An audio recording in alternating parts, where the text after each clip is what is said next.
Good afternoon, ladies and gentlemen. From a beautiful August day here in Virginia, we're in Alexandria. I'm Riki Ellison. I'm the founder and chairman of the Missile Defense Advocacy Alliance.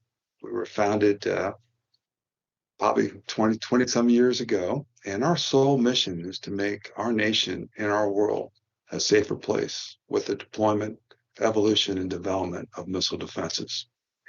It has been a remarkable year for missile defense, probably one of the greatest ever in the history of our country, with the Golden Dome initiative by the president, executive order, and the progression of that to where we are today. We are just real fortunate to have our guests here today that were with us, Dr. Mike Griffin and Dr. Lisa Porter, 5 months ago. 5 months ago, they were with us. Before there was a DERPA, before there was any movement, and they were with us here in helping move the narrative a little bit on scoping space, and we spent some time on boost phase missile defense last time we spoke here. We are now at a phase where we're still developing our leadership, and also getting everything in place. There is, as you know, a gag order with the Department of Defense on the Golden Dome aspect of it. But this discussion is bigger than that from my perspective. And we can start off with 3 weeks ago today. I just got home yesterday, but 3 weeks ago today, I was in Huntsville, Alabama, the world's biggest missile defense conference, SMDC. And 3 weeks ago this morning, we had Mike, Brian Gibbs, and we had a group and a breakfast of champions that we've done for 23 years. The next day was the industry day of Golden Dome, the first time that was announced and led by Lieutenant General Heath Collins and MDAA, and put forward with Stan the architecture that was laid out for the Golden Dome to the industry. And that was really three major levels. It was three: space, upper layer, and the under layer. And probably the most exciting was a young lieutenant colonel, I believe, that was talking about space and the engineering of creating platforms. He didn't specifically say what those were, but platforms to be able to have a space-based intercept capability, sensing capability, but certainly intercepting capability. And that really, I think, has invoked a lot of excitement with young engineers and movement on doing that, because we have the policy to move forward on that. That is a critical part of our movement for this architecture. I think the biggest part is the command and control. The C2, I think, will get integrated. We're going to integrate everything, but how do we get it to the right people at the right service at the right time for the right aspect of that? After that, I had the opportunity to go to NORTHCOM in Colorado Springs and just sort of reflect what happened in Huntsville. And NORTHCOM commander will be probably the number one client, him and the SpaceCom commander for the Golden Dome. It is his responsibility, and I think they're working that out on whose responsibility is that going to be up in space. But because it's such a U.S. Homeland Defense capability, I think that's going to end up with the NORTHCOM commander to be the warfighter for this right now, as it stays in it, as it grows into a more global position and getting collective data from other allied nations and so forth. I think you'll see some movement back over to the SpaceCom commander, Stephen Whiting, on that. But it's clearly a priority. The space part of this is very clear on how powerful that is. We had the opportunity to go to the border down in Arizona and also look at those aspects of how important that data sharing is at the levels and this is, we're bringing it back down to land a little bit, but that the data share amongst our own agencies is the same problem we're having at the top end of it. And then we had a chance to go to Indo-PACOM, which I just returned from, and they're facing China. They're the ones in front of our biggest threat, and it's very crystal clear that if we don't win in space, we do not win. That was clearly put forward. It's not about buying more aircraft carriers or buying more planes or buying more anything. We have to win in space. We have to do this. And so they're aligned. Everybody's aligned to move in that direction. So it's going to be a great discussion because we have one of the expert in the world. I think the oldest, because he's been around since SDIO, the 70s. There's not many people left on that. Dr. Griffin has been the prominent, he's been at the Clementine experiment, the first intercept. So he's seen it all. He's been the former undersecretary for research and development, and he's had, not the money that Mike's got, but he's had 10 billion over those years and been able to invest it, and it's gone through these cycles of policies that didn't allow him to do what's being allowed today. So we have just a phenomenal expert here to be able to give us his perspectives on it. And we have Lisa here, Dr. Porter, who's a deputy undersecretary, but what she brings is the left of launch component to this, and what else is, because it is a data share. It is, I don't think you can distinguish the fires anymore. I think defense and offensive fires are non-distinguishable. We've seen that in Ukraine, and we're seeing that here. So it's a great discussion. We look forward to understanding what this mission is. When we say space-based interceptors, are we talking about space orbit to terrestrial? Are we talking about orbit to orbit? We're talking about orbit above in space. And I think people just forget how massive space is. Even think about it. That's a good point. Censoring, right? We're in a small planet, and the ability to think this big and to go big, but we've got to scope this thing down. We can't do everything. We don't have the money to do everything. And this is an exciting part of it. Everybody else is all excited about the legacy systems that we have for the terminal part of it, but this is the most important part of it. We want to get this as far away from the country as we can to do the intercepts and get this away from our country so we don't have to rely on the terminal defenses. So that's where we're at. I'm very excited to have you back, Lisa. So I'm going to start off with you to go forward. Okay, I'll kick it off. So I actually want to build on what you just said, because you're hitting on a key point from the EO. I looked it up. It was actually January 27, and today is August 27. So 7 months. I think there are 1,000 days now. It's 1,000 days perfect. before they have to produce something. That's when it's over with. Yes. So we're at 1,000. So where are we going to be? All right. So, but if we look at that EO, it gets to exactly the point you were touching on, which it's specifically called out in there. The point is to further the goal of peace through strength, right? Yeah. Which means deterrence. To your point, we don't ever want to see this to a point where we have to use a Golden Dome. So when we think about deterrence, there's actually two parts of an effective deterrence strategy. And the first is, of course, how do we demonstrate that we can defend our homeland against anything a peer adversary could throw at us? And this has been the focus of, I think, of almost all of the energy to date, is how do we defend against what an adversary can do? But there's a second part of deterrence that can be very effective, and it doesn't get enough attention, in my opinion. And that is that you can think about how you sow doubt in the adversary's belief that his system is going to work, so that when he decides to go, the missiles behave the way he thinks they're going to behave. There is no way a peer adversary is going to attack us if they are not confident that their attack is going to land, because they know our counterpunch will destroy them. So how do we think about that? How do we think about sowing doubt in their mind that even if we didn't have purely accurate, perfect defense, they aren't going to launch because they're afraid that it's not going to work? And that's a very important element of deterrence that hasn't been talked about enough. And there's some things we can do in space there as well. But I want to start off by talking about C2. because, you know, you and Mike, you guys could sit here for hours and kibitz on interceptors and kinetic kills. And it is cool. It is the sexy part for sure.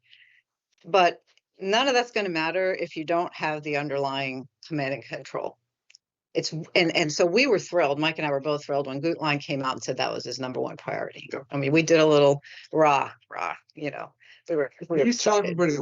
everybody thinks that that's how we fight with our services. Why don't we fight like this today? This is 2025.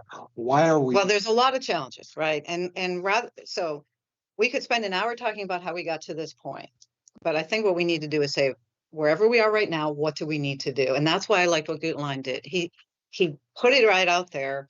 He said, look, and I actually have the quote here because I think it's so important and I didn't want to misquote him. So he said, we have to bring to bear an integrated network of sensors able to close the fire control loop with an integrated network of interceptors. Okay. Why is that so important? Because to date, when we've talked about engage on remote, we've talked about having a sensor in one area, queuing and then guiding an interceptor in a second area to hit a target or a couple of targets in a third defended area. And that's not easy to do. We've demonstrated that. With the Navy. But that's right. We have demonstrated that. That's what we call engage on remote. What he's talking about, and he's absolutely right, is engage on remote on steroids. Many on many. Why? Because when we shift as a country, and the EO was very clear about this shift from rogue nation threat to pure adversary threat, we're talking about a widely dispersed raid. We're talking about what a physicist or mathematician would call many on many, what an operator might call engage on remote on steroids. Okay, we have got a humongously difficult problem now. And it's even harder than what he was saying, because that problem by itself is hard. But now you have to remember, we're going to be in a contested environment, right? We know that. We're learning, hopefully, that lesson from the Russia-Ukraine war. So not only is our GPS not going to work, but our comms links cannot be relied upon. So while we have to structure an architecture that hopefully can take advantage of as much connectivity as possible, we can't rely on that. It has to be resilient to whole pieces of it not working at any given time. That's really hard. Add to that, you've got all this noise. Now your sensors that he talks about, bringing all these sensors together, it's going to be noisy data and it's likely going to be spoofed data. So how are you going to trust what you're fusing? Okay. How are you going to do your weapons target pairing when you've got lots of decoys everywhere and you can't just expend your magazine on lots of decoys? But the most important thing I want to highlight, this is the part that people are not talking about enough, and it's really hard. If you look at the timelines and you're objective and independent, you look at those timelines, there is no way that we're going to have a man in the loop. We're not going to have a man on the loop. Right. We're not going to have a man under the loop, over the loop, through the loop. There's not going to be a man. Okay.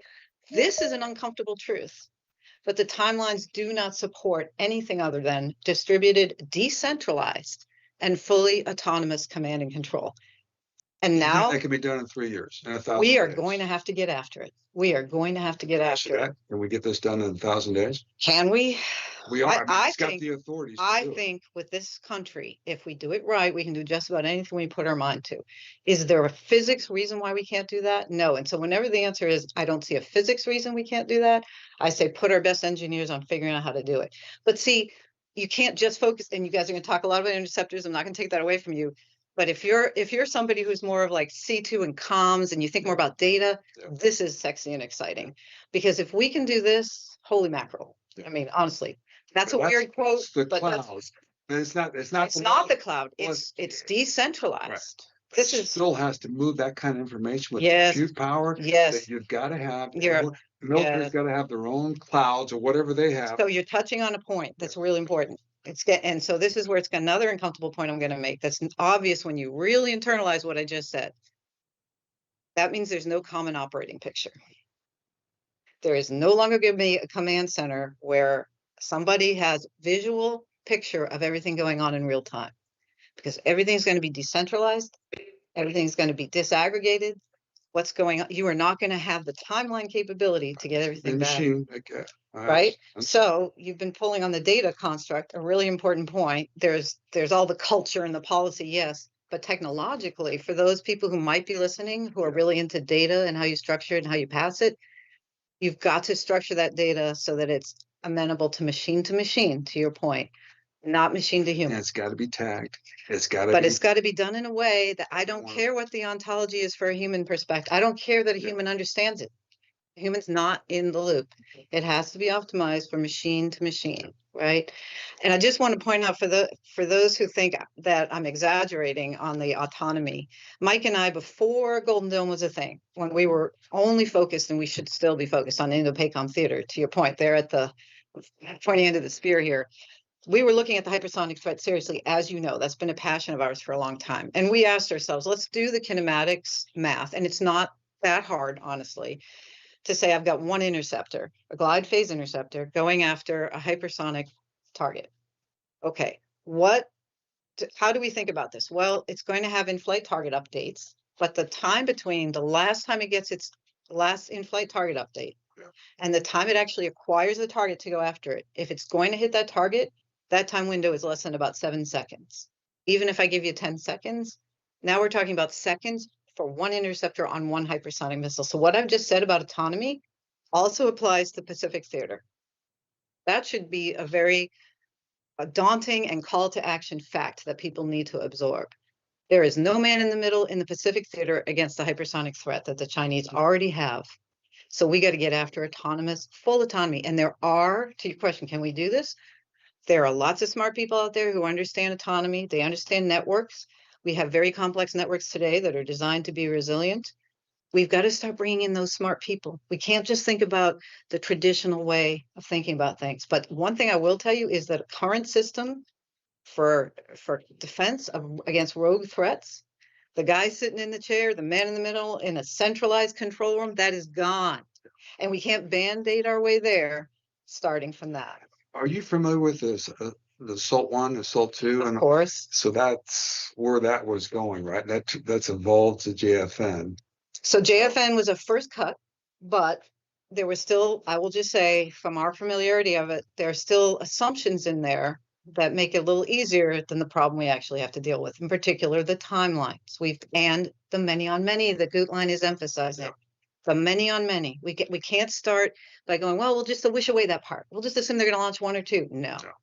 We're just going to assume that we have all the time in the world. We have 20 minutes per missile. That's plenty of time for man in the middle. No. Those days are over. Those days are over. And if I could just, before you guys get to have your fun kinetic talk, I just want to make one more point. On the second part that I mentioned, the deterrence and thinking about how to sow doubt in the adversary's mind, that's actually an easier problem.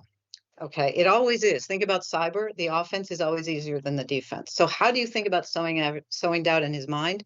He has to deal with the same physics we do. He has to deal with the same C2 challenges we do.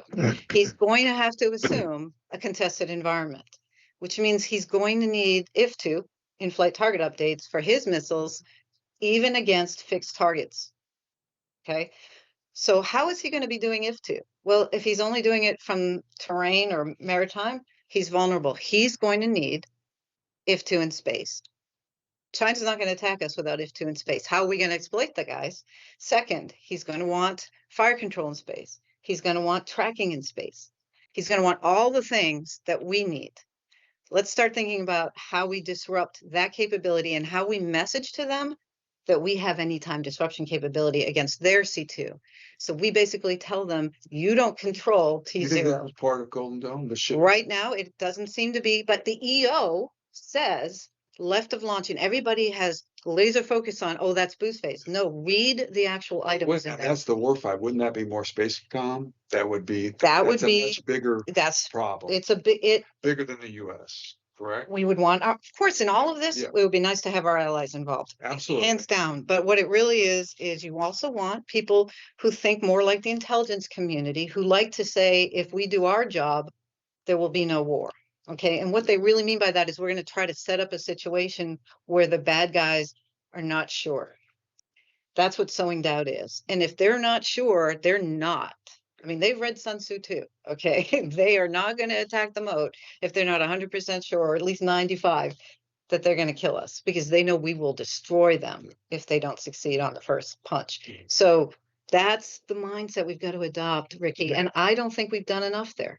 But it's just as sexy if you guys want to start attacking it. For certain types of Okay, people, right? Yeah. it is. So I'm going to turn it over to Mike, but I want to Thank get you. that on the table Yeah, because that's there's good. elements of this problem that are fun, even if it's not the interceptor. But I agree with you. I agree with Mike that the number one thing is command and control. Yes. And if you get a win on that, you start getting wins starting soon. Yes. Every year, and Yes. you build that up. Yes. That's the most. Everything else is just commodities. I mean, they're appliances. Yes. That is critical. But trying to get a win by saying I'm just going to do more of the same and I'm going to add 3 interceptors, and no, the more of the same will break. And that's AI. We're going to have to evolve. It's going to be autonomous, and you're right. It's going to be AI tools that allow us to bring all that data together and figure out what it's telling. And by the way, we're not figuring it out. The decision making is at the machine And level. it might be bigger than the Pentagon, right? It might be bigger than the Pentagon. There's innovation civilians out there. There that definitely are. They're doing things that are relevant. That we need to be able to. And we need to bring them in. You're absolutely right.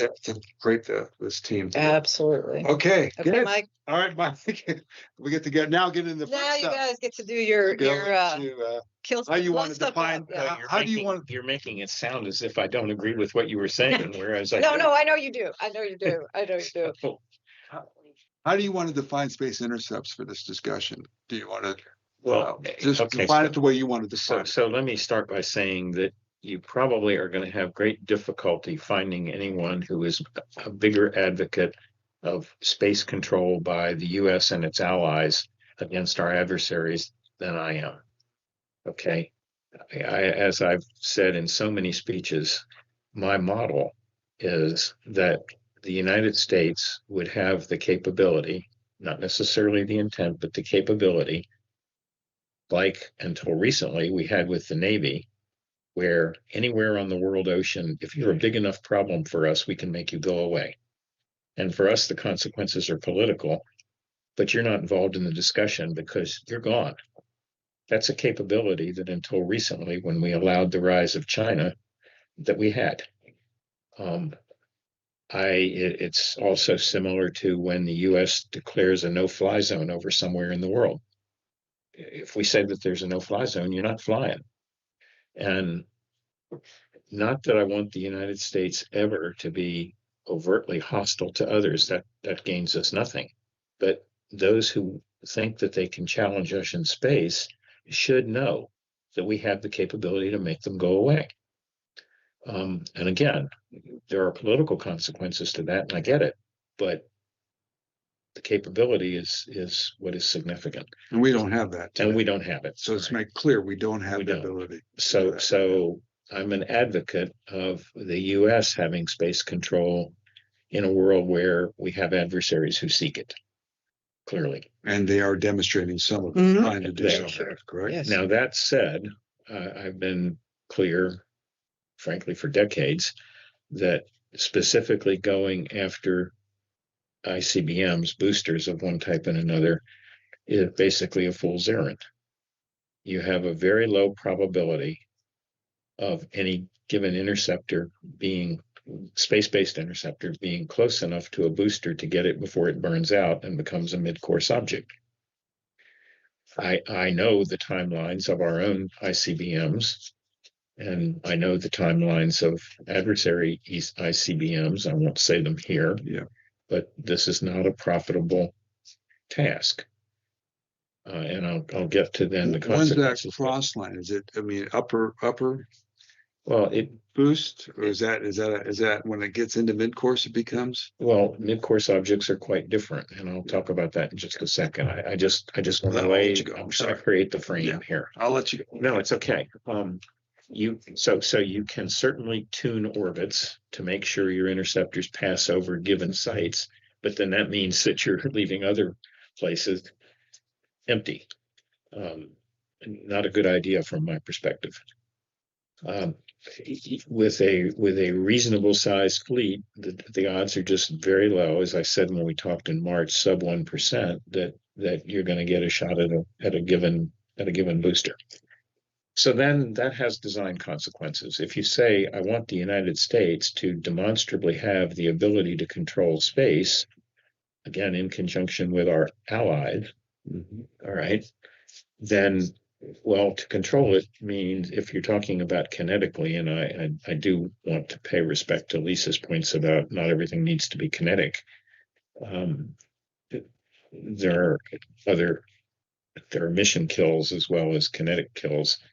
Leaving that aside, if I'm going to go after a target with an actual interceptor, the grown-up analogs of SM6s and SM3s that live in space, then I have to know what I'm shooting at. A booster in powered flight offers a signature, I'll just say 3000 Kelvin plus or minus. You look for that object, you can hardly miss it. You look for it in a 1 micron band, IR band.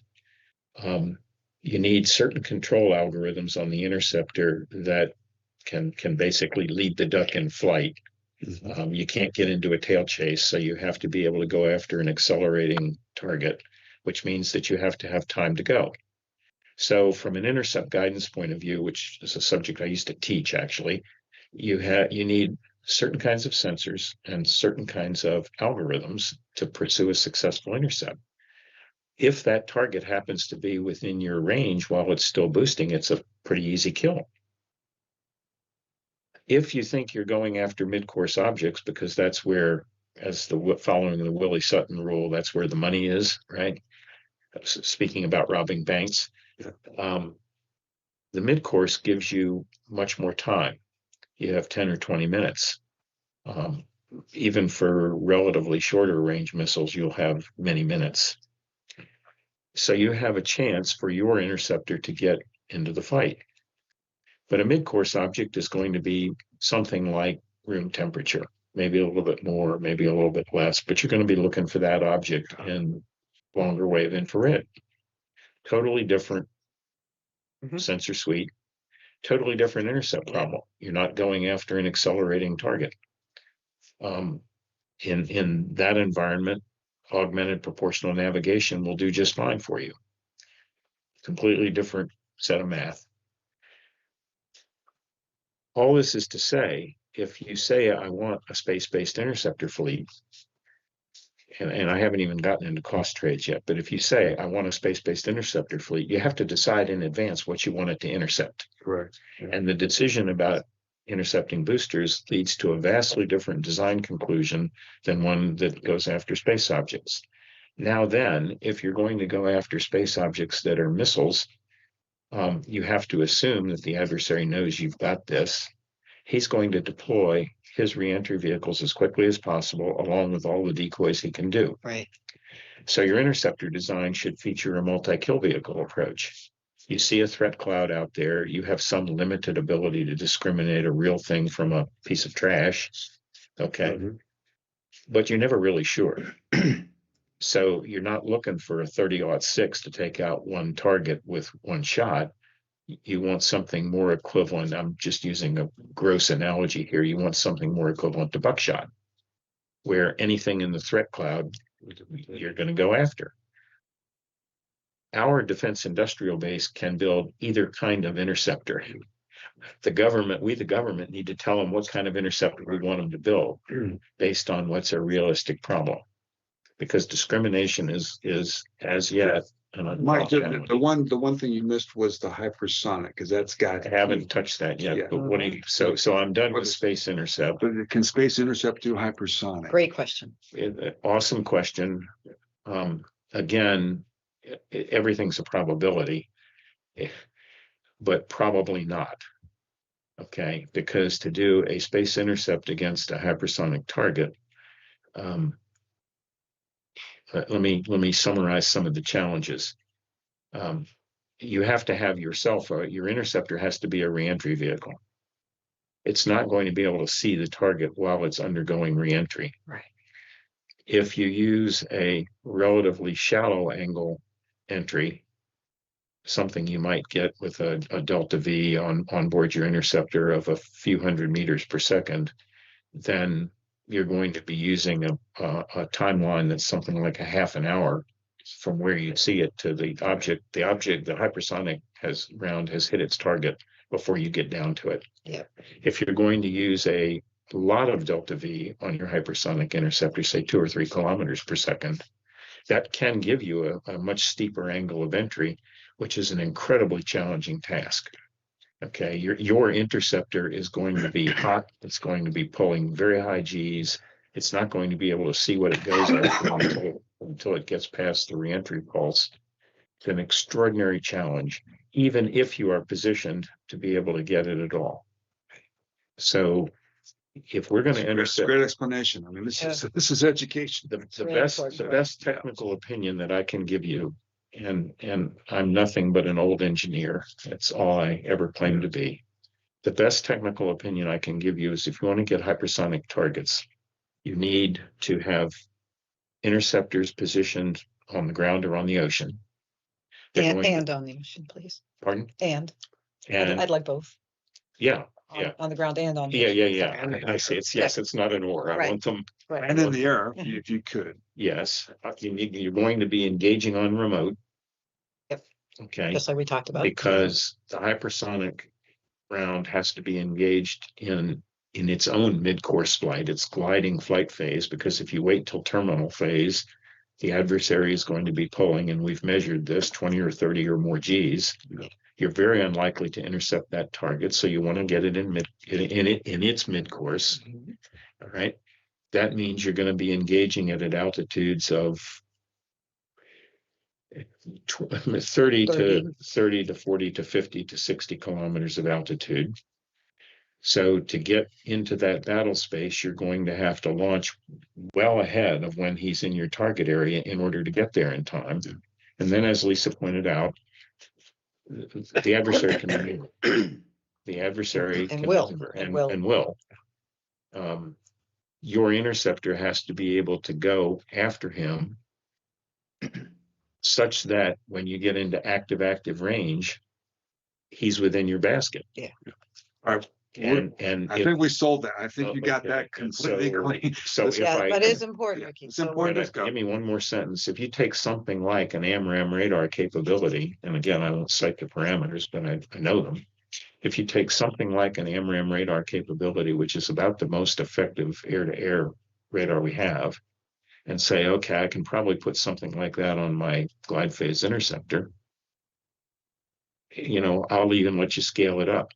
The point she made that you're dealing with an if-to latency of under 10 seconds, that's very challenging. Really challenging. So going after hypersonics is going to be. And then you're going to have more than one. Right. Oh, by the way, yeah. They're not going to just launch one. The adversary is not going to launch one hypersonic round at Guam. Okay, you're going or at a carrier. You're going to be dealing with a raid of many. So I love these challenges, but it's important to me personally that people understand what you want to be your target and where you want to try to get it from, as opposed to just making it up. And one interceptor is not going to suit all targets. That's the key. That's right? another point. Well, it's what you just said. I'm just summarizing it. Yeah. Yep. So going back to, I mean, you've seen this development 40, 20, 10 years. I've seen it for 40 years, 40 and more than 40. As you said, he's the oldest expert on the planet. And I wasn't young then. Well, emerging this new technology, I mean, there's a lot of new stuff from 40 years ago. What is, from your perspective, what is that space interceptor? What is that? Can you give us what you think it is or what it could be in terms of taking out the missiles going through space? Well, we've got a lot of younger folks in the playing field now, and so I don't want to get too far out from my own self, but I would want a space interceptor fleet if I were going to have one that had a couple, not a lot, of missiles on a given platform, because I want more dispersed platforms. The individual interceptors should carry, in my view, smaller, after the interceptor is sent after its target and you jettison the boost stage that gets it toward its target, the individual interceptors would be miniature kill vehicles that are looking for objects that are at mid-course temperatures. Okay, and everybody in the sensor world knows what I mean by that. Okay, room temperatures plus or minus a little bit. So they're looking, their sensors, something like we have on our GBI fleet, but smaller, more modern, So these like CubeSats or not that's I won't get into the size. It does. I mean, something like a basketball. Okay, it's a breadbasket. It's not, the actual kill vehicle doesn't need to be that big. And this is all in low Earth orbit, so that make sure everybody understands Yeah, that. if your interceptor fleet needs to be based in low Earth orbit, or you'll never get to any target in time.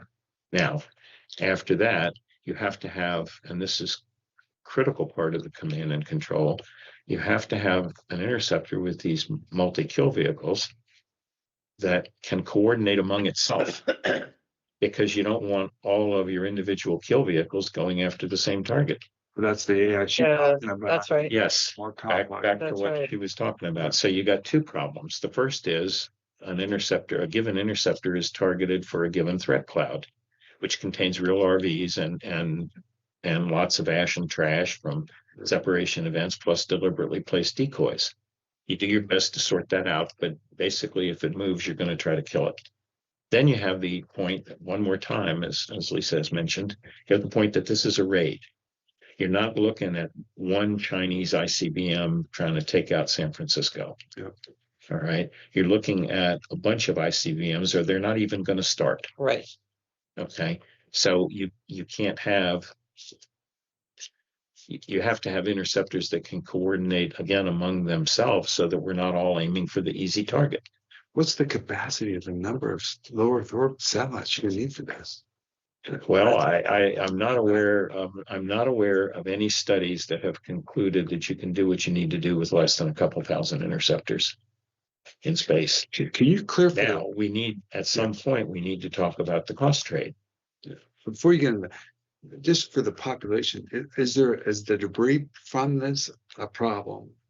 The debris from does it low fall under Earth? No, it just doesn't. help everybody understand what happens on a collision at this point in low Earth orbit and what the effects are for the satellites and for collisions in low Earth orbit, or collisions at low altitudes for mid-course objects, are going to generate debris which will last for months, weeks to months, or very low numbers of years.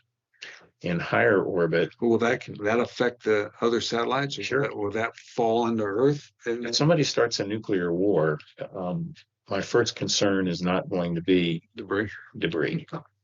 Okay, as Lisa said earlier, my personal fondest hope would be we never use this system. But if you use the system, it will create debris. Yeah. Okay. Again, I don't know how to say it. But to answer the other question you posed, which I thought was a good one, is, where are we now from a technological perspective, where we might bring some of our advanced technology? That the most challenging problem for, mid-course intercept is the actual discrimination challenge. People have known this for decades. We're not saying anything earth-shattering by saying that.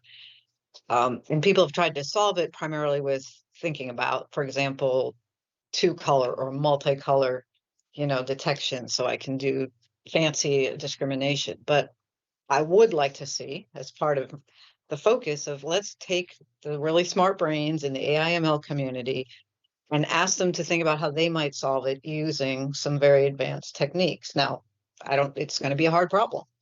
You don't have a lot of training data, so you got to be thoughtful about what that means. But how we put smarter software into the interceptors would be one area I think would be interesting. Sure. And by the way, that's going to apply whether your interceptor is launched from space or from somewhere else. Yeah, absolutely. So the discrimination problem is something I think that is worthy of revisit from okay, how do we get the smart brains that are out there today on this problem? And we're also going to have to use sensors in space. Yes, That's yes, another problem. that is a whole other issue. And if they're solar powered, they only get half the life. So are we just push that envelope a little bit with mini nuke power? Do we need that up there? Do we need to be able to enhance our sensing? I personally would continue to assume that we would use solar arrays to power our sensor fleet. I don't see a design need to have nukes.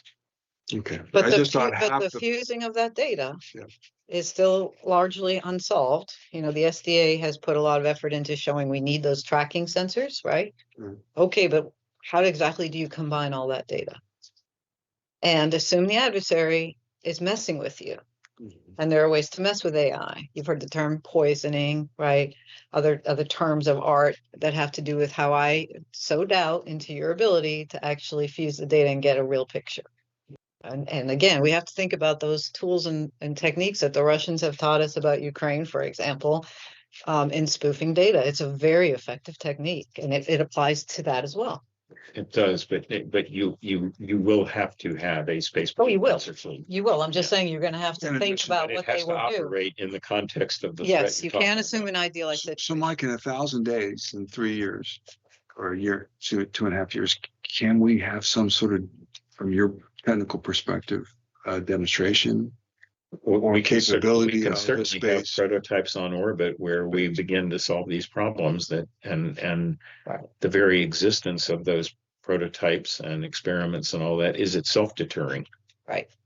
The United States, let me remind everybody, we had COVID vaccines available for old people like me 10 months after President Trump said we have an emergency here. And all the knowledgeable authorities were saying it could take 5 years. Mm-hmm. All right. The United States. Because we mobilized people who weren't in the traditional chains. We mobilized the industrial. So it's doable. That's what you're telling me. We can do an awesome amount of what is necessary. I mean, you're not going to have 2,000 interceptors in space. In 1,000 days. Necessary to scare China or to. But if you show the ability to do it. If you decide that the cost trade favors that, which again should be done. You still have to do that. Can you talk a little bit of cost trade before I put John on? I know he's going to come. Sure. But we'll get. Because I think everybody needs to understand this cost curve of how expensive. Absolutely. I think that is what I'm getting at is not the absolute number, but the balance of what you do in space versus what you do on the ground. So I'll say again, I'm an advocate of space control. It's not free. All right. Now, one of the advantages of the underlayer is call it SM32A and its derivatives, or glide phase interceptor when it shows up, as well as THAAD and frankly Patriot. You don't have a discrimination challenge. You see your target. Anything that's not your target's been weeded out by the upper atmosphere. You got to get to it in time. And yeah, nobody wants a salvage fusing over San Francisco. That's not going to be pleasant, even if you do kill other RVs. So there are problems with the underlayer, but an advantage is you can see your target. I never want to give that away. I'm a huge fan of the underlayer. Me too. But if you now talk about putting a quote golden dome over America and its allies and its fleet in the Indo-PACOM, you're talking about a very large number of underlayer defenses. All the way up to the ground-based interceptor that we have today. You're talking about a very large number of those things. Those are not free. Right. Aegis Ashore is not free. Silos are not free. None of that is free. Right. So a properly done system cost trade says, okay, well, that's not free, but neither is putting stuff in space. Right. And it doesn't last forever. I might have to refresh my fleet every, say, 5 to 10 years. Right. Okay, so there's a running cost there.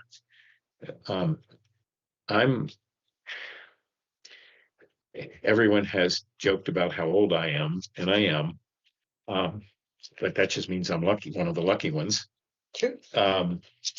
I'm not aware of a truly careful system study comparing how I want to balance my costs for stuff in space versus how I want to balance my costs stuff on ground if I'm actually trying to provide a comprehensive defense. Yes.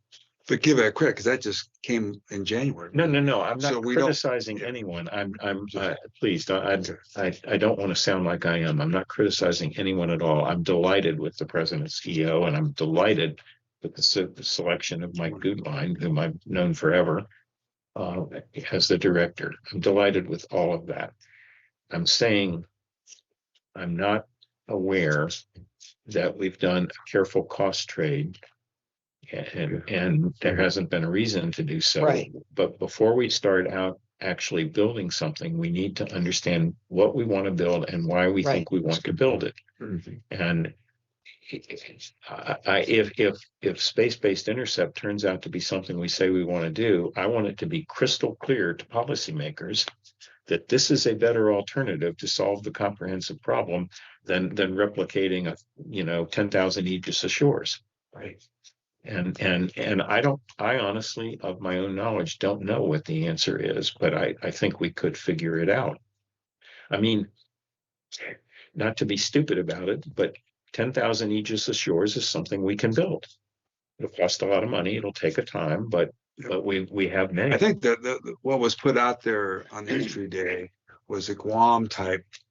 We know what that is, but putting 15, 13 of those in, and like you can cover Rhode Island or something. Right. So the cost of this is ridiculous at that level, and it would suck away other things. So I tend to believe, and belief is an opinion held without benefit of proof. I tend to believe that when you scale up to equivalent coverage of a very large area, United States, our allies, our fleet, okay, that the cost trade is going to tip in the direction of space, as opposed to my mythical 100,000 Aegis ashores. All right. And you're further away from the country. But before I start down that path, I would want to know that I've carefully done the cost trade to say, this is why I want to do it. Do you see where I'm going, Rick? Absolutely. And either way, you have to solve the C2 problem. Is that a congressional force study, or is it something that should come up nationally by DOD? I certainly believe that General Gutlein is a smart enough guy to know that before determining an architecture, he needs to have careful non-advocate review to make sure we know why we want to build what we want to build. And I'll double down on Lisa's point.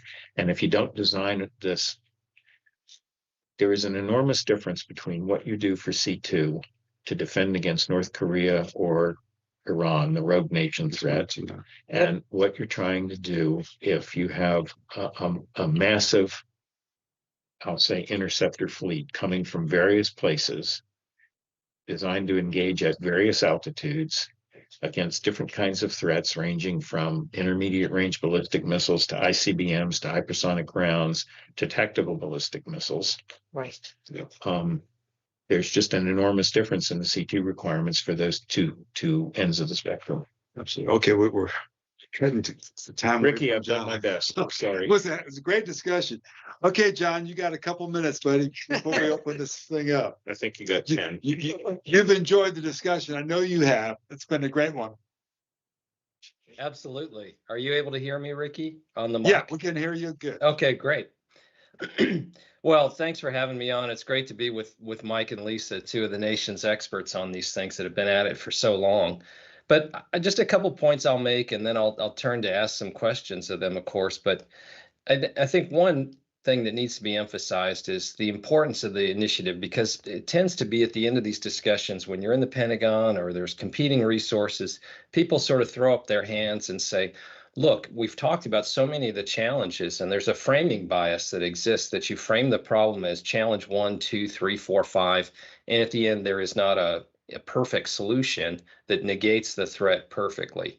But That's back right. in the real world here, I mean, we have to have a few fundamental recognition points up front that the nature and the character of warfare, not the fundamental nature of warfare, but the character of warfare that we're seeing has emphasized this threat. I mean, you look at the laboratory that is the Ukraine conflict, or you look at the conflicts in the Middle East, and you look at the rate of progression of innovation and importance, which is not unusual historically in a conflict, but we are not keeping pace with that. And the president, this is a very bold initiative, like what Ronald Reagan did, like what George W. Bush did, to really kickstart the initiative.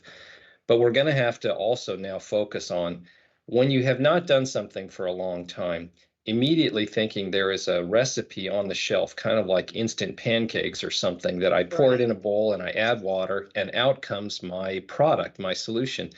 That's not the way technology maturation or these systems work. We have not been had an initiative like this for space-based interceptors at this level, and we've not had the investment in the precursor technologies. And so I think it's wonderful. And I think the short answer, in my view, is a person that runs a small space company in Silicon Valley and swims in this pool of new space entrants that are doing new things and do have the ability to move fast at unheard of costs.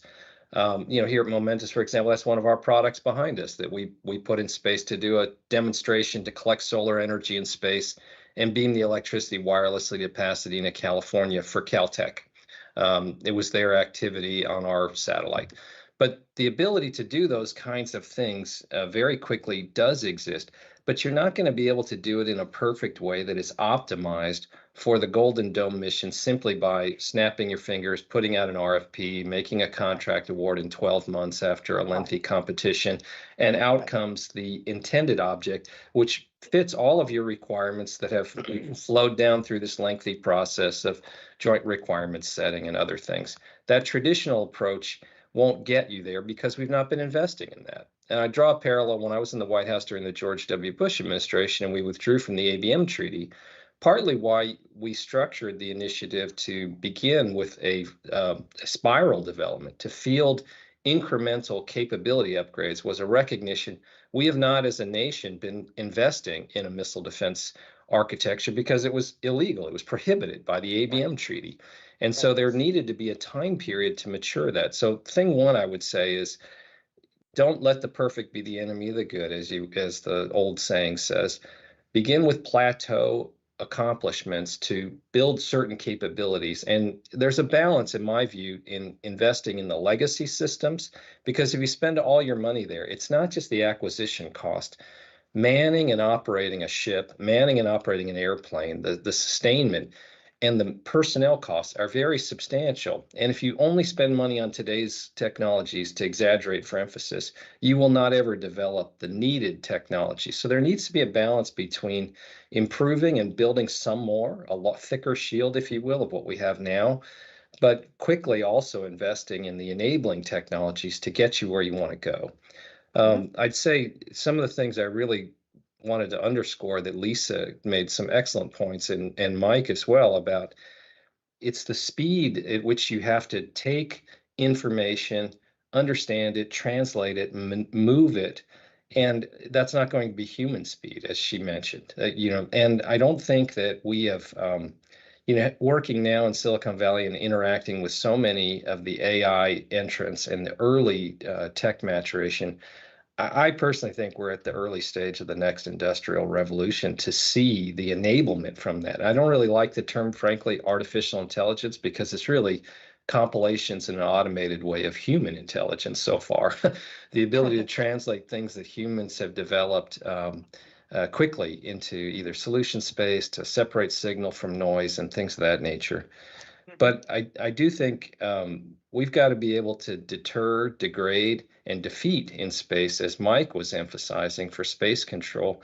And I'd really say we're at a phase like the early days of naval warfare or the early days of air-to-air warfare, where we're going to look back in a few years and say that was very rudimentary, what we were doing.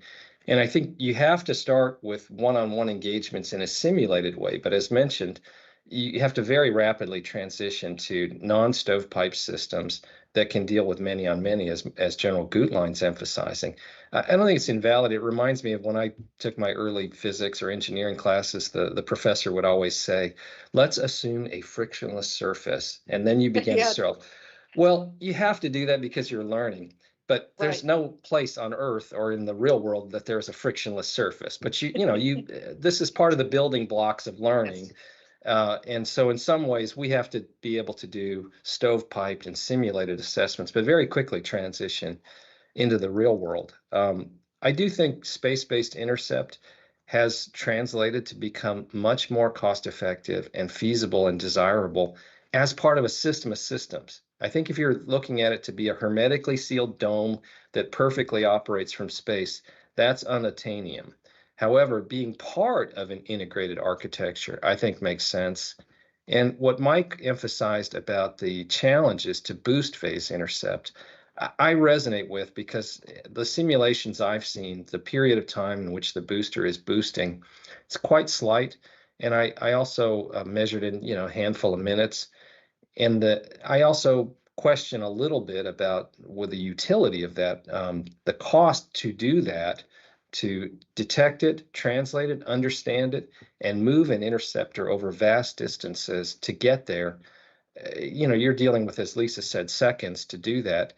But at the end, having an intercept very late in the boost phase, I'm not sure what is so militarily more effective about that than later in mid-course, say near the apogee or late ascent phase. And the reason I say that is there's some false impression that when a booster is rising, if you target it, it will simply fall straight back down to Earth. But if it has enough momentum, really what the simulations show is it falls short. It may not make it all the way to its intended target, but it'll fall short somewhere else. That occurs whether you're in boost phase or late boost phase or early mid-course, ascent phase where you're gliding or those kinds of things. So I think doing some things in space is very feasible. And what I would, say we need to do as well is the cost of launch has come down dramatically. The cost of small miniaturized satellites has come down dramatically. I mean, 95% on the order of that amount in the last 20 years. And the enabling technologies like optical communications, meaning I can transmit vast amounts of data very rapidly at high throughput. So one of the things that Mike and Lisa should be very proud in their legacy, while they were in the Undersecretary's Office for Research and Engineering, we started proliferated LEO, and you're starting to see that be populated. Now, it takes time for those tranches, but missile tracking satellites in the dozens are soon to be in space above us as a result of that. So having the ability to invest in these high compute, automatic target recognition, autonomous algorithms, the enabling communication technology to transmit vast quantities of data, not small amounts like we've done in the past through Ka band transmission or something of that nature, that needs to occur. But also, companion technologies with directed energy, the means to degrade other activities through other forms of directed energy can be part of that architecture. And I think I resonate a lot with the hypersonic challenge comments that Lisa and Mike made. But part of what you have to do in hypersonics is you don't necessarily have to kinetically defeat the reentry vehicle. If you degrade it or you disrupt it, it is in such a challenging environment that it can be, through its own dynamics, torn apart or experience instability. As long as it misses the target, we're good here. You just need to be able to do that. But last thing I'd say is there are the governing pace for speed is typically regulation or the acquisition environment. It's not the pace that technology can be developed. We shouldn't exaggerate that, crash programs produce things right away. There's a famous, Wernher von Braun comment where he said, look, the problem with saying there's a crash program, it assumes if you get 9 women pregnant at the same time, you'll have 1 baby in a month. It doesn't work that way. And there needs to be a certain tech maturation period. But typically, that's governed by our acquisition system, our requirement setting system, or in Mike's case, in the COVID example, the vaccine actually existed much earlier. We spent most of the 10 months going through the regulatory process to assure ourselves it was safe. There are very valid and good reasons why requirement setting processes exist. Acquisition processes exist, but they're typically for mature technologies, meaning before you take an M16 rifle out of a soldier's hand, you want to make sure the replacement works. In mature technologies, that system has a strong value, and that is in most areas. But in areas where the technology doesn't exist, or you're experimenting, or you're developing, you're doing true research, that system doesn't work very well.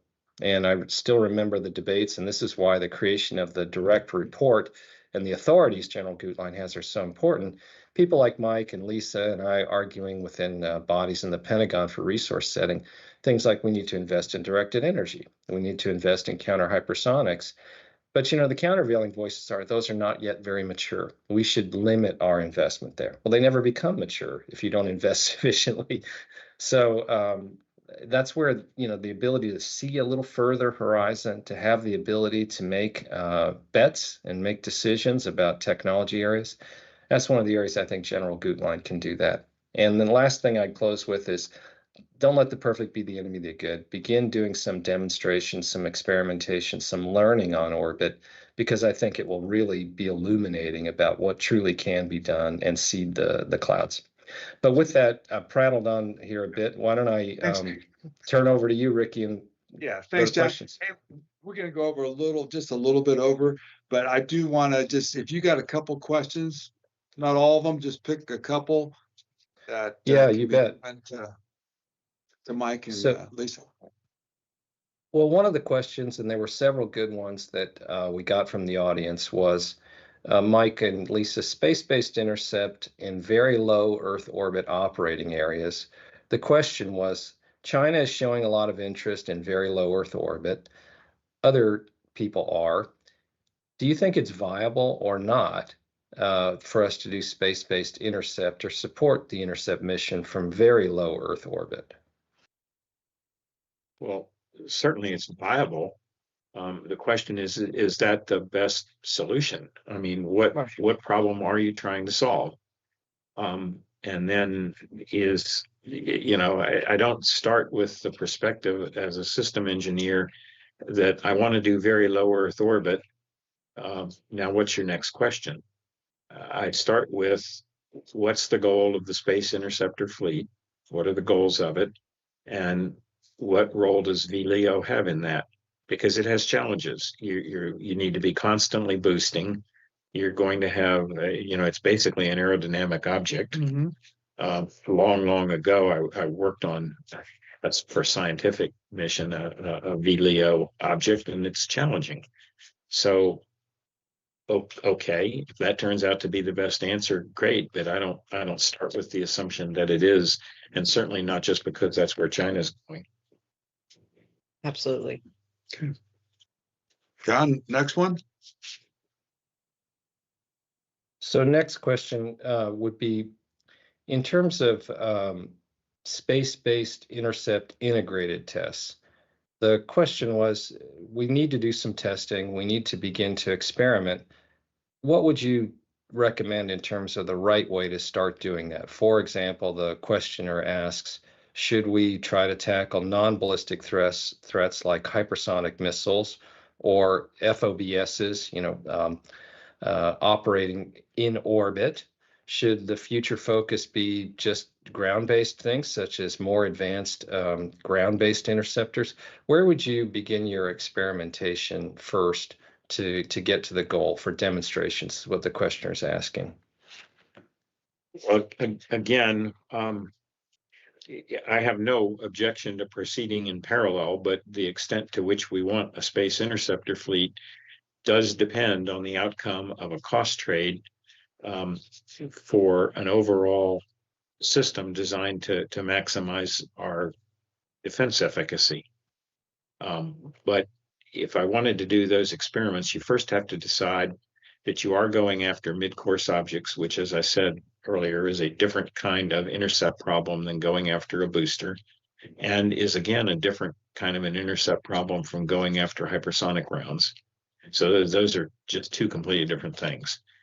But wouldn't you, Mike, begin with some demonstration efforts? Yes, of course. And I was about to say that everything you want to demonstrate about intercepting mid-course objects can pretty much be done with suborbital shots or a low orbiting interceptor and a suborbital target. You don't need to make a big mess with debris. There are, for those of us who like orbit dynamics, there are obvious approaches to being able to do that kind of testing without making a mess. And yeah, those are the demonstrations with which you'd start.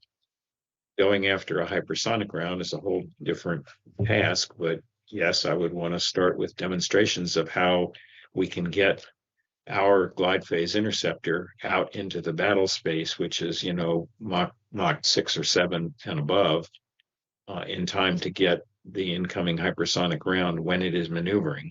And I'll emphasize one more time that going after a maneuvering target is a different class of guidance problem than going after an object in ballistic flight. Right. And then I would add that the sooner we can break our dependency on human in the loop, the better. So I'd start designing manageable experiments, John, to really push us to explore what we can do autonomously. Even if we didn't, quote, have to do it autonomously, you had like 5 coming in and you had a couple of things you're connecting. We've got to break that dependency on the human in the loop. And the only way we're really going to do that is to convince ourselves that we can do it, obviously. So I would not push that out to later. I would start getting after the autonomy problem. I couldn't agree more. And you can design experiments that are manageable, that allow you to, as you correctly pointed out, you don't try to take on 7 miracles at once. You take on one at a time. And you can do that. A good program manager can design a set of experiments that allows you to climb that, but you're never going to climb it if you don't start. Right. Got one more question, but last Well, question. just following up on that, there's one question that's a good one for Lisa to follow up on, where a questioner asked, how will space-based, ground-based, and sea-based engagements be deconflicted to avoid interceptor wastage, given the time periods involved? Yep. No, that's an open question. And that's part of how you set up your series of experiments, because you're also going to have to demonstrate that. The weapons target assignment part, especially when you are decentralized, meaning you don't have access to everything you'd like to, you only have some amount of information. How do you do that exact problem? These are exciting times, honestly, but again, you design experiments, John, to your point, to say that's a specific challenge. We know how to design experiments to try to push ourselves to solve that problem. My concern is that we'll just keep doing, you said the same thing. We'll just keep doing the same thing because it's what we know how to do. And we've got to get after some of these harder problems, but there is definitely a very appropriate, as Mike says, system engineering approach to solving these things, and you do it with a set of experiments that allow you to climb and grow. And I think, John, you were alluding to also, not every experiment is going to succeed. It's fine. That's what an experiment is about. So, Okay. Absolutely. Did you want me to stop there, Riki? We good? We're fine. Whatever You want more? did you want to say anything else on that? Do you want to answer more questions, or was your Whatever you want. Whatever you want. I wasn't gonna. I had nothing to add to what Lisa said about her. John? Are there any other real good ones that need to be asked? Well, I mean, there's one that is deliberately provocative about, is it really a good goal to aim to do a demonstration in 3 years, given the cost and previous studies? They're playing the role of doubting Thomas. Can we really do this from space in the time period required? What do you mean by this? Right. Yeah, it is the question of what do you want to demonstrate, obviously, John. Yeah. Okay, well, and then another one was, do you have any views on the organization structure here, and how, one of the questions asked, where should we put this joint program office? How should it be structured? Kind of the questions Riki was raising, which are difficult ones about command and control. They are. They are, John. And I think the command and control point, again, Gutlein was extraordinarily on point with just making that the center focus of his #1 priority, because it also guides answers to those questions. But if I could offer, just as an addition, Mike and I are both really, really pleased to see, the authorities and the independence and the ability for Gutlein to do what he has to do.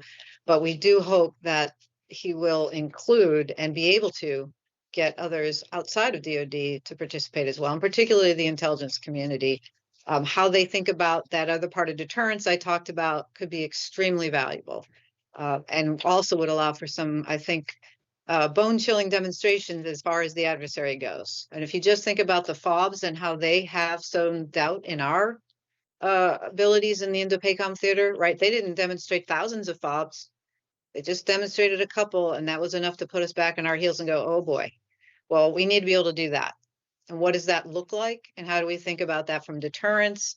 I hope that Gutlein has the authorities to reach out to his IC, in particular colleagues, and say, let's think about that part of deterrence and make sure we really sow doubt in China's mind and Russia's mind about what they could or couldn't do. Lisa, I think Mike's on the page with just that, with those agencies. I know with our SHIELD program that he developed with us. Yes, I'm just kind of giving him a shout out. Bringing those guys. I absolutely we have to believe play, that. I'm just giving him a shout out. Yeah. I think we got it. It's been so great. 5 months ago, Yeah. we projected Yes, and it happened. yes. So I'm gonna ask you the same question 5 months from now. 5 months from now, what is the best projection that we can expect or be really hopeful, really happy about? And I'll leave you last, Mike, but I'll start with John. And I'll go with John. 5 months from now.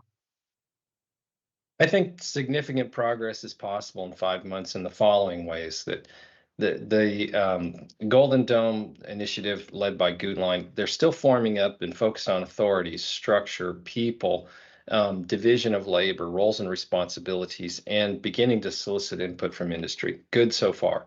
But I think what's possible in the next 5 months is to exercise some of those rapid authorities to accelerate the movement towards some of these demonstrations and procurements, because I really think the only way you're going to get some of that new thinking and new tech, that enabling technology. I don't think we should think of 3 years as a cliff. 3 years is a waypoint, a milestone on the way to greater capability. Yes. So I think that is possible. Some early demonstrations of the go fast authorities. The other thing is, don't forget, there are solicitations that the Space Development Agency has been doing to build out the missile tracking layer. Those can be accelerated very rapidly by making acquisition decisions, expanding the size of the pool, the number of satellites, if you will, that you buy, so that you build out the enabling structure to both sense, detect, pass the data, and then begin to communicate at the speed of light much more rapidly, so that you create some of the plateau, if you will, the foundation of capability that you need more rapidly. And I think all those things are possible in the next 5 months. Thank you, John. Lisa? So, Gutlein has a task. I think he has to deliver an architecture pretty soon. So I can't remember if it's 60 days. Well, we're well beyond that. Yeah, but no, but he's supposed to do another more detailed, as I understand it. But the point is, that's going to need to address Mike's points about some of these high level trades. We need to start thinking about what is it that we want to focus on. And because, there's a lot of different ways you can go, and you can't build everything. So you got to do that. And then to John's So point, one of those studies the one that Mike's talking about should happen in 5 months? Oh gosh, yeah. If there are enough experts, again, they have to be independent. You don't want people coming in saying, I know the answer. That's the challenge. So there are people in the community who could do that objectively. Oh yeah, you could do that That's an achievable goal. For goodness sake, right yeah. now. Now you're going to make assumptions. You're going to have to, but I think you can do it to the extent that Mike was talking about. And then I would say, what I would want to see. You're asking me if I were queen for a day. I'd want to see General Gutlein stand up a couple of tiger teams of folks to pose some of these technical challenges that are not impossible, but they will require focus. I'd want to bring in real non-traditionals. I think that term's overused and watered down now, but there are communities that solve these kinds of problems in different domains, and they normally don't engage with the Defense Department. And they need to be brought in and really start getting people to put some ideas on the table. To John's point, start getting after that. Let them design demonstrations that just show what's possible. That in and of itself is a deterrence. If we start mustering together some of the best and brightest and just put them on these problems, and to John's point, I don't want to see any DoD 5000 crap. I don't want to see any of that stuff. Just have them go and show what they can do. And John's right. I mean, and Gutlein has the authority to do just that. He has all the authorities he needs. He can go and say, go do this. Show me what you can do. And just doing that, just showing the action is the next step. That's the concern issue. We don't want to be sitting here in paralysis around what do we do next. Yes. Like, I'm sorry. No, I think I agree with you. Okay. 5 months. So yes, I believe that the kind of architectural trades I'm talking about can be done easily within 5 months, and I think they should be done. I'd raise a point that when you talk about what you want to put in space versus what you want to leave on the ground, the trade can come out either very obviously in one direction or another, okay, decision made, or it can be close. If a system engineering trade at the top level is close, then it doesn't matter what you do. Okay, think about that. Yeah. If it's close, either answer is okay. All right, and if it's obvious one way or the other, then you should do what's obvious. It's just that the study needs the effort, the design effort, the system engineering thinking at the top level needs to be done by people who don't have an axe to grind. Okay, so or have a lot to gain if you pick one over the other. yeah, exactly. It shouldn't be done by people who are going to profit from a certain answer versus another. Yeah. Okay, this is why we have government and why we have contractors. Contractors exist to do what I tell them to do. Okay, so that's thing one. Thing two, the kind of experiment that I think we need to do for the distributed autonomous C2 that Lisa's talking about is actually a pretty simple thought experiment. Suppose we start with 5 sounding rocket class targets. Okay, and suppose we start with, a couple of SM3s, a couple of SM6s, a couple of THAADs, a couple of Patriots, and say, show me the C2 architecture that allows me to do an experiment where I'm going to go after those 5 targets with this suite of ground-based things that I already own that don't presently talk to one another in any significant way beyond experiments we've done. And show me how you're going to do the autonomous distributed C2 to kill those things in such a way that the problems we've talked about, like everybody decides to go after the easy target, that doesn't happen. And the people aren't, the different interceptors aren't stepping on each other's toes. And there's no GPS. And oh, thank you. There's no GPS, and they don't necessarily have comms with one another. Okay, one, the THAAD battery doesn't have comms with the Patriot battery, doesn't have comms with the SM6.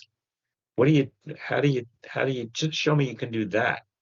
So it's essentially what Gutland called for, but we're saying, and no man in the middle.